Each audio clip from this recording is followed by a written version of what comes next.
It is day 67 of the 1 year fast. So 298 days to go. It feels good, below that 300 threshold. Today is a fasting day, and tomorrow is a fasting day too. So I'm about halfway through that 48-hour fast. Again, the protocol for the 1 year fast is for me to fast for 3 days per week. I choose the days during the week for 52 consecutive weeks. And I'm coming to the end of week 10. Feeling really good, feeling energized, feeling alert, feeling really focused. I'll probably take my ketone readings at the end of tomorrow. As previously mentioned, the core reason for the videos is to have a library, a reference point around emotional, mental, psychological, and spiritual health. And to hopefully layer those indicators on top of all the physical data to gain that holistic picture around how I'm performing during the course of the 1 year fast. And based upon that, I tend to share moments of reverie, reflection, just to hopefully tease out some of those indicators. And for today's moment of reverie, I'd just like to maybe share some thoughts around dentists and how they differ between the UK and the US. So as previously mentioned, I was born and raised in London, in the UK, and we in the UK don't really pay too much attention to dental health, or at least I didn't. Most of my peers didn't. In fact, all of my peers didn't. So dental health isn't really a proactive activity, it's more reactive. When I came to the US, again, first of all, it's about 2002, 2003, my wife said to me, "Alfie, you need to go to the dentist." So I have to say, I've been very lucky with my teeth in terms of I had one filling in my 30s and then one extra filling in my 40s. So for the course of my life, I've had 2 fillings. So I've been pretty lucky. But I was encouraged to go along, have a checkup, a dental checkup, and have a cleaning. So this was quite alien to me. So I went along. I was living in Connecticut at the time. I went along to the dentist, and first of all, you have the hygienist come in and they do their cleaning. Now, it's quite embarrassing actually. So the dental hygienist came into the room. I was laid out on that dentist chair, kind of reclined back, and she looked at my teeth and she said, "Well, wow, this is going to be a tough clean." Now, I was under the impression my teeth were pretty clean, but apparently not. It was a build-up of tartar and plaque, and she had to kind of dig in and do some cleaning. And in fact, she had to stop after about an hour and tell me to come back in a few days' time so she could do it in 2 sessions, apparently because the plaque was the tartar was pretty heavy. So that's what I did. I went in the first time, she'd done half the teeth. I then went back a couple of days later and the hygienist finished the cleaning. But then the dentist came in and my teeth were fine. So no problem with the teeth. I was then encouraged to go back every 6 months for a checkup and for a cleaning, which again was very alien to me coming from the UK, because I've got to be careful here, but most of us, as far as I know, only go to the dentist when we got a problem. We don't go for cleaning or for any kind of proactive healthcare. It's all about reacting to any pain or any condition that requires a dentist. And in fact, I remember at school, never saw a dentist, and then a dentist came in, I think I was probably about 15, so I was in that 4th year at school, secondary school, and the dentist came in, and the dentist went into the gymnasium, and there was like a chair. It wasn't even a recliner, it was just a chair, and we was all queued up in the gymnasium, kind of meandering around the gymnasium so we could all fit in there.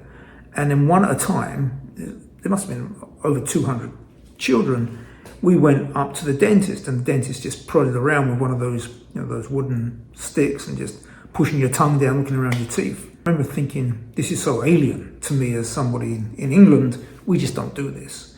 And in fact, I remember watching that dentist, and he was not changing that little spatula thing every time.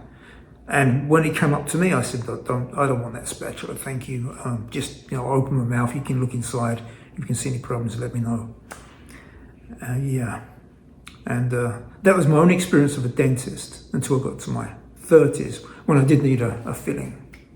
And then another filling in my 40s.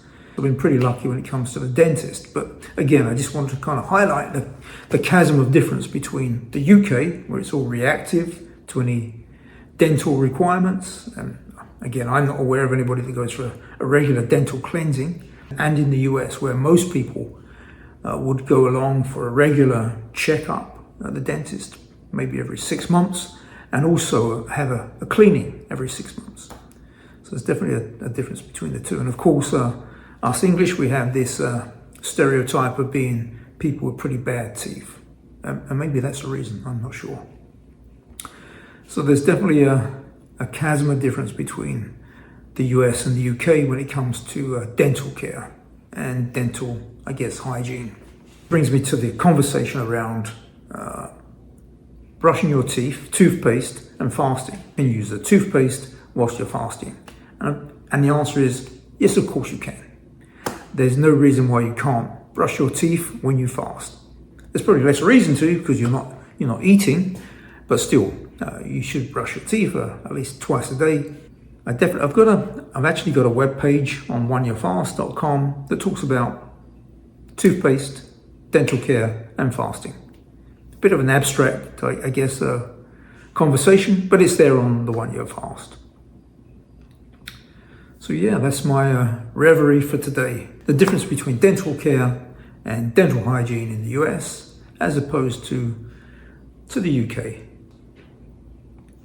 Okay, so it's day 67 of the 1 Year Fast. Halfway through a 48-hour fast. Again, this week I fasted for 24 hours on Monday.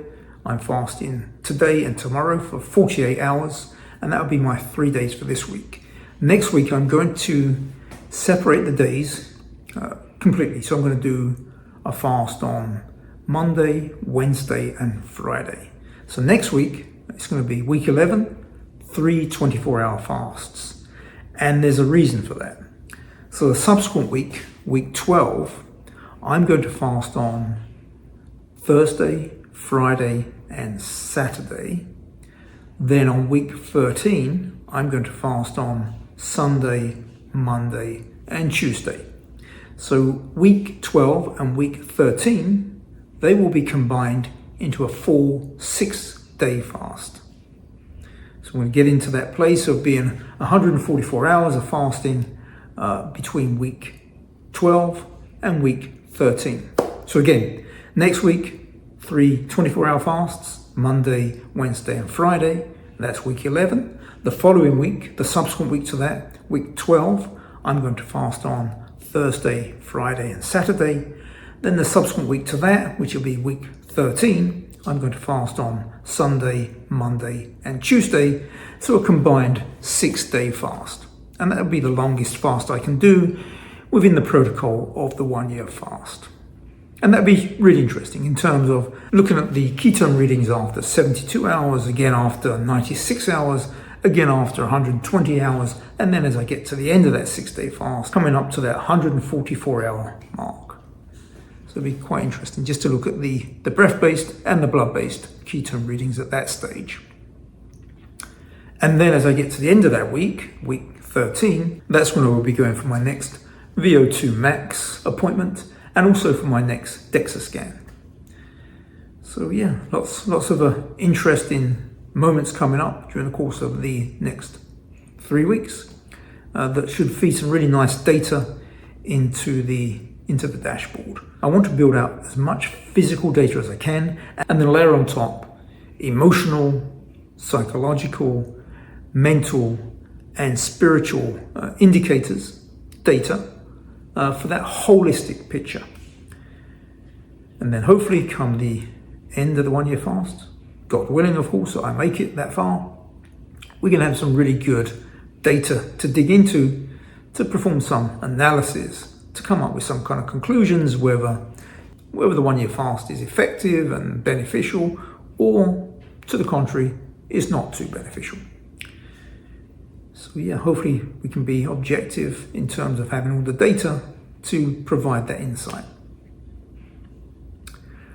Okay, so day 67, again feeling good. About to go and have a quick workout again, very, very light. I'm just slowly working back into that exercise routine post the back twinge. And yeah, so tomorrow I'll come back online and share some ketone readings after 44, 46 hours. So that's me for day 67. Thank you.